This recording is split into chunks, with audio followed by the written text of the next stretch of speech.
Saya akan mendeskripsikan perkembangan pada ikan mas. Urutan siklus hidup ikan mas dari telur sampai dewasa.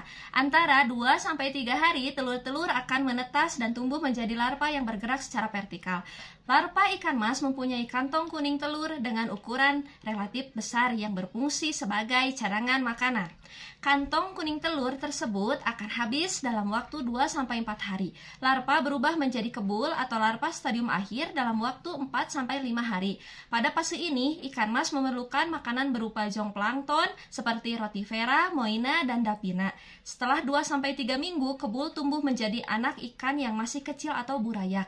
Sekitar 2-3 minggu kemudian, burayak tumbuh menjadi putihan, benih yang siap dilepas ke kolam dan terus tumbuh menjadi ikan mas dewasa. Salah satu ciri ikan yang juga disebut sebagai ikan karper ini adalah memiliki misai atau kumis.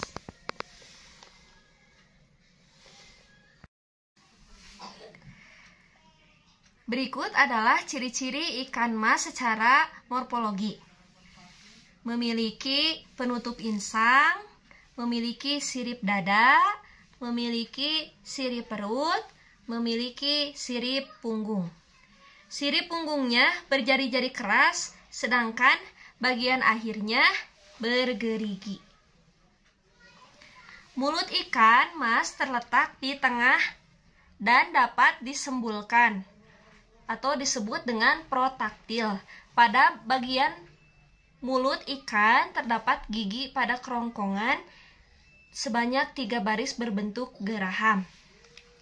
Hampir seluruh tubuh ikan mas ditutupi sisik dan hanya sebagian kecil saja yang tubuhnya tidak ditutupi sisik. Pada sisik ikan mas berukuran relatif besar dan digolongkan dalam tipe sisik sikloid atau lingkaran yang terletak beraturan. Warna sisik ikan mas berbeda-beda sesuai dengan rasnya. Ada yang warna kuning, hijau, biru, merah, atau kuning keemasan. Adapun kombinasi seperti ini, kuning dan hitam. Ikan dapat tumbuh hingga mencapai panjang 120 cm dengan berat 60 kg. Memiliki mata kecil dan bibir tebal, memiliki rusuk atau gurat sisi yang lengkap di tengah-tengah tubuh. Pertumbuhan tanaman teh yang pertama, bibit. Bibit dari tanaman teh ada 2 jenis dengan menggunakan bibit stek dan bibit biji. Namun pada umumnya pada saat ini bibit yang ditanam menggunakan bibit stek. 2. Pesemaian. Sebelum ditanam di lahan kosong yang cocok untuk tanaman teh, terlebih dahulu ditanam di pesemaian dengan waktu kurang lebih 1,5 tahun. 3. Bibit siap tanam. Penanaman di lapangan dilakukan setelah 1,5 tahun dari bibit pesemaian. Dan yang keempat, umur 1-3 tahun di mana tanaman masih dalam tahapan tanaman belum menghasilkan atau belum produktif. Yang kelima, umur lebih dari 3 tahun tanaman sudah mulai produktif dan menghasilkan produksi pertama dipanen. Tanaman teh memiliki ciri-ciri batangnya tegak, berkayu, bercabang-cabang, ujung ranting, dan daun mudanya berambut halus. Tanaman teh memiliki daun tunggal bertangkai pendek. Letaknya berseling, helai daunnya kaku seperti kulit tipis. Panjangnya 6-18 cm, lebarnya 2-6 cm. Warnanya hijau dan permukaannya mengkilap. Bisa dilihat di video ini bahwa tomat merupakan tanaman buah yang mudah ditemukan di hampir seluruh pasar tradisional. Manfaat buah tomat juga bisa dijadikan untuk kebutuhan sehari-hari, misalkan untuk membuat sambal, membuat jus, dan lain sebagainya. Ciri-ciri pada buah tomat yaitu meliputi akar, batang, daun, bunga, buah, dan biji. Berikut penjelasan dari ciri-ciri tanaman buah tomat. Ciri-ciri tanaman tomat yang pertama yaitu akar. Tomat merupakan tanaman dikotil, namun akar tanaman tomat tidak dapat menembus jauh ke dalam tanah. Akar-akarnya berbentuk seperti serabut, menyebar ke segala arah, dan hanya tumbuh hingga mencapai kedalaman rata-rata 30 cm hingga 60-70 cm. Yang kedua yaitu batang. Batang tanaman tomat bentuknya bulat dan memiliki bulu-bulu halus serta kelenjar di bagian bawah. Percabangan tanaman tomat bertipe monopodial, di mana batang pokok dapat dibedakan dari cabangnya. Sedangkan di bagian atasnya yaitu tipe batang simpodial.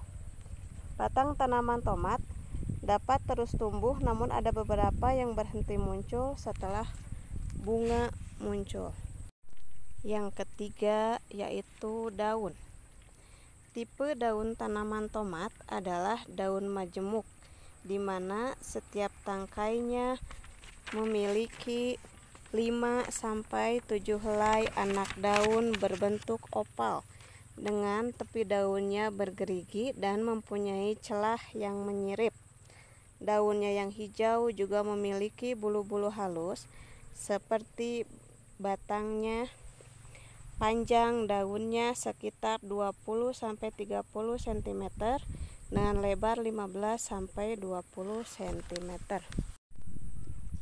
Yang selanjutnya yaitu bunga. Bunga tanaman tomat termasuk bunga sempurna karena memiliki benang sari dan putik dalam satu bunga. Bunga tanaman tomat berwarna kuning cerah dan serta tersusun dalam tungkai bunga yang memiliki 10 bunga. Bunga tanaman tomat memiliki 6 benang sari, 6 mahkota bunga, dan 6 kelopak bunga. Diameter bunga tomat adalah 2 cm dengan letak bunga menggantung. Yang kelima, buah. Buah tomat adalah buah buni yang ketika belum matang, buahnya akan berwarna hijau seperti ini. Kemudian berubah menjadi kekuning-kuningan, oranye, lalu merah cerah saat sudah matang. Bentuk buah tomat sangat beragam tergantung pada varietasnya. Ada yang bulat, lonjong, opal, dan lain sebagainya. Saya akan mendeskripsikan cara perkembangbiakan burung lovebird. Untuk mengembangbiakan burung lovebird, pertama kita harus mempunyai lovebird jantan dan lovebird betina. Dilihat dari segi fisik dan warna, burung lovebird agak susah untuk diketahui jenis kelaminnya. Cara yang paling jitu adalah dengan meraba kedua sumpit udang yang terletak di bawah duburnya. Jika keras dan rapat lancip, biasanya jantan. Sedangkan burung betina, capit udangnya lembek, lebar, dan tumpul. Ciri lainnya adalah lovebird betina jika sudah birahi akan mengumpulkan bahan sarang yang diselipkan. Di antaranya, kedua sayapnya sebelum dibawa ke dalam kontak sarang. Ini adalah contoh perkawinan burung lovebird. Yang warna biru ini adalah yang jantan dan yang warna kuning ini adalah yang betina. Dan yang bawah ini adalah anak dari hasil perkawinan dari burung tersebut. Burung lovebird sudah bisa kawin setelah memasuki usia 7 bulan ke atas. Sebaiknya dipilih burung lovebird yang sehat dan tidak cacat sebagai calon indukan dan berusia relatif masih muda, kira-kira umur 1 tahun, karena lovebird yang sudah berumur di atas 3 tahun biasanya sudah tidak produktif lagi. Untuk memacu cepat kawinnya burung lovebird, tambahkan asupan berupa makanan kacang kuaci, tambahan makanan ekstra berupa toge, jagung muda, dan sawi. Ketiga jenis sayuran ini terbukti berguna untuk mendongkrak birahi lovebird. Sebaiknya beternak lovebird secara individual, bukan ramai-ramai. Satu kandang besar secara alami, lovebird bersarang pada batang kayu yang berlubang. Umumnya, lovebird bertelur antara 4-6 butir dan menetas setelah dierami sekitar 21 hingga 23 hari. Kedua indukan, baik jantan maupun betina, saling bergantian menyuapi anaknya. Pada saat berumur sekitar 6-8 minggu, anak burung mulai keluar dari kotak sarang. Setelah anak burung bisa makan sendiri, segera dipindahkan mereka ke sangkar lain sehingga indukan bisa kembali melakukan siklus reproduksinya.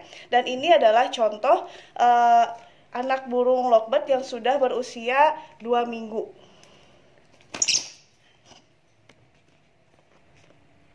Anak lovebird harus disuapi setiap 2 jam sekali. Makanan yang paling sesuai pada masa tersebut adalah bubur susu untuk bayi. Campurkan bubur susu dengan air matang, hangat-hangat, lalu gunakan sendok untuk menyuapi anak burung tersebut.